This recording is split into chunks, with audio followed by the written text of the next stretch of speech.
What is going on, guys? Money Webby here, back on Tuesday, and thank the Lord, we got a huge slate here. Coming off that 3-game slate yesterday, it was very weird. Some unlikely results like the Nets Suns. If you told me that they were going to score 190 points combined, I would have probably bet you like $1 million that wasn't going to happen, but they did end up scoring 190 points. The over-under was set at 234, not even close to hitting that. Both those teams play at extremely high paces. They score a ton of points. Sometimes games that like seem too obvious can just like be an absolute disaster. Like both teams didn't have it, weren't really shooting that well, and it seemed like they were kind of playing at a slower pace.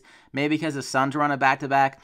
But on this bigger slate here, it should be less volatile. We also got an injury to Rondé Hollis-Jefferson in that game. Another player that went down that I was really high on. That's the fourth guy this year that has gotten hurt from me. Just awful luck with that. Anthony Davis got hurt. I mean, I guess we'll take that off the chin, I guess, because he gets hurt like almost every other game, it seems like.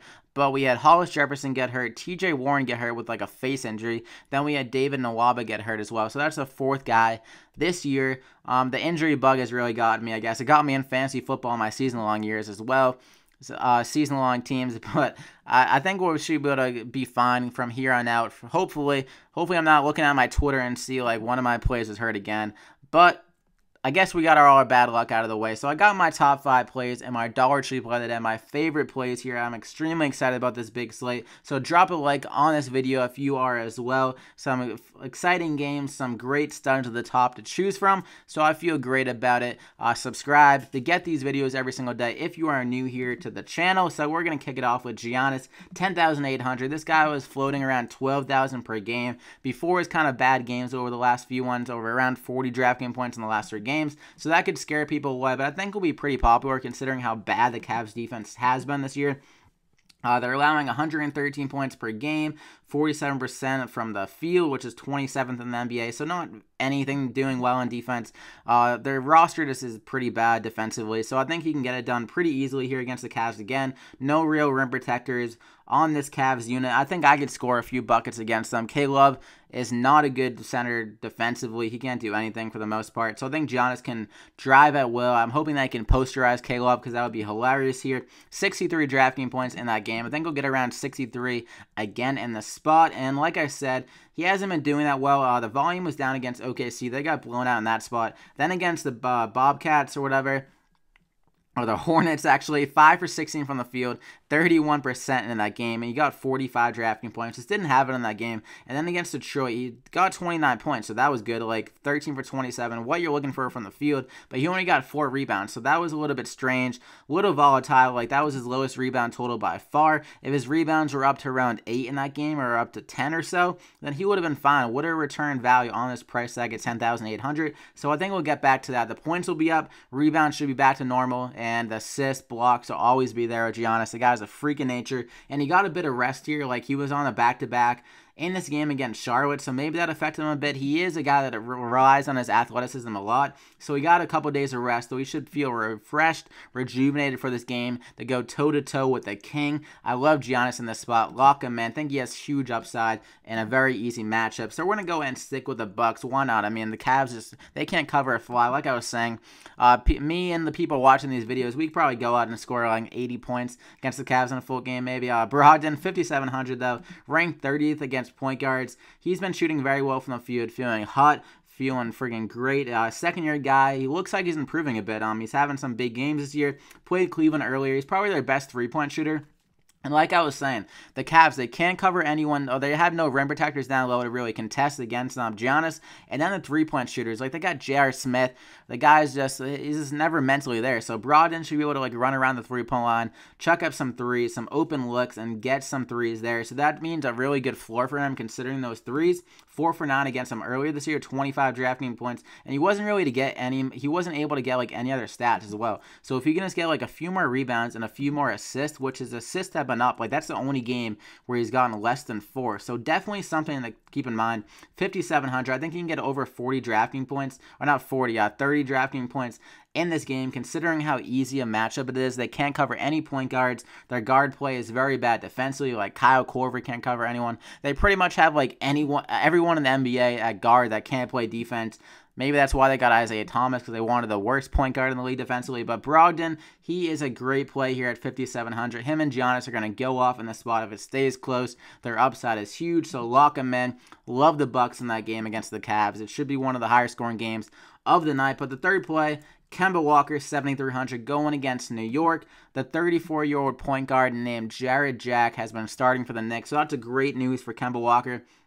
Kemba is from the Bronx, from New York, and so I think he'll have a little bit of fire in this game. He has been in the NBA for a few years now, but I think he gets up for the matchup when he's going to Madison Square Garden. If you look at his game log from last year, he was chucking up a lot of shots in New York. I believe one game he had like 29 shots, so I think he'll get his volume up a bit more in this game. He does have a great matchup as well. The Knicks have some good guys down low like Porzingis and Kanter, so I think Walker could be more involved in this game with some more field goal attempts.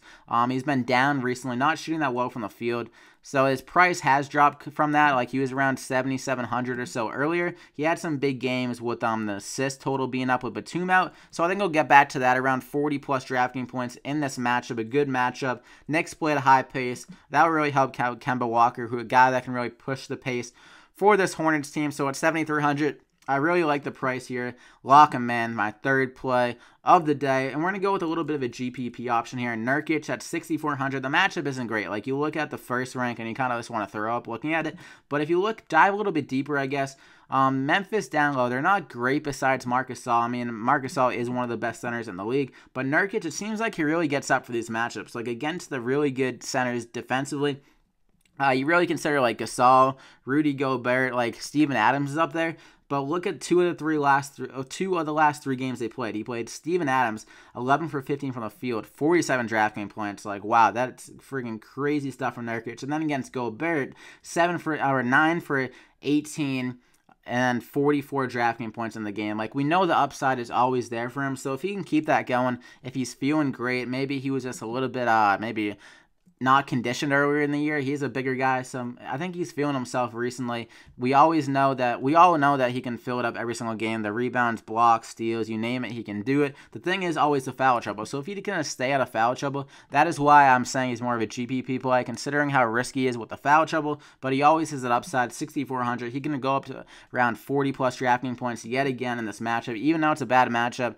I think Gasol would try to work him down low, and if Gasol is missing and Nurkic is playing some good D there, then he's going to be getting the rebounds right after that as well. So I think this is a great spot for him against the Grizz, who don't have like great scorers, like meaning that some more shots will be missing here, and he can really capitalize on that with some more rebounds. So if he stays out of foul trouble, minutes will be up, and his usage rate has been up with Minu out. So keep a track on that. I guess if that continues to be something good for Nurkic, he definitely can continue to roll him out, so lock him in there. That's the top four guys, and for my fifth guy, Spencer Dinwiddie, 4,900, going against the Nuggets, back-to-back here. Like I said, Hollis Jefferson did get hurt yesterday, so definitely track that. I'm not sure what the news is going to be on him if he does play. I'm guessing that they'll hold him out for the spot, though, considering it's a back-to-back, meaning more minutes for Spencer Dinwiddie. He might even get the start here, but I'm guessing he'll just come off the bench and play some more minutes. If this game is a blowout, then he can get some more run in the fourth quarter as well. He did get 30 minutes against his Nuggets team. The way you attack them is against their guards. Their guards aren't good defensively. Jamal Murray isn't that great, and I don't think Emmanuel Mudiay is that great defensively. So I think he can have another big game here. He got 40 DraftKings points in that game. I see another game with around 30 minutes. So at 4,900, he has a big upside on that price tag. When he gets the minutes, he usually returns value. Like we saw that against the Cavs when he got the start. He got 40 DraftKings points. So I see a big game here. Lock him in. That is the top five guys. Around 5,000 remaining per player to fill out the lineup. But I got a value guy that you can throw in here. Rich Homie Quan, Rashawn Holmes. How the hell do you spell his name? There we go. 4,300 against the Jazz. Another kind of tough matchup, but he should be getting the start. I'm not sure there, so you can follow me on Twitter to get an update there, but I'm going to guess he gets the start. He is coming off a little bit like a rust because he got hurt for a month, but he looked very good in the 10 minutes against the Pacers. He put up 13 DraftKings points, and when he gets the minutes, he is very good. He returns a lot of DraftKings points. He gets a lot of rebounds, and he puts up some points as well. So I think if he gets the start, he should be getting over 20 minutes. Amir Johnson is the other center that he's competing with.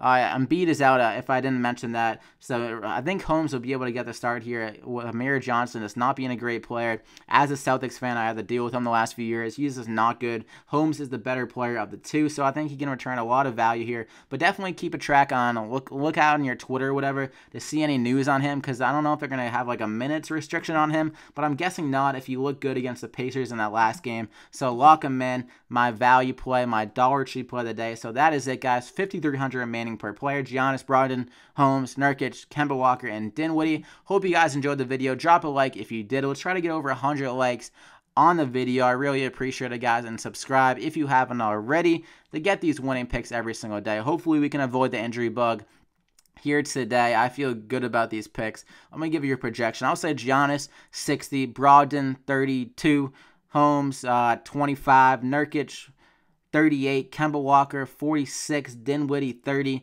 Hopefully those plays works out, and we'll check on my projections. They'll probably be all wrong, but we'll be back here tomorrow. Wish you guys the best of luck on this bigger slate.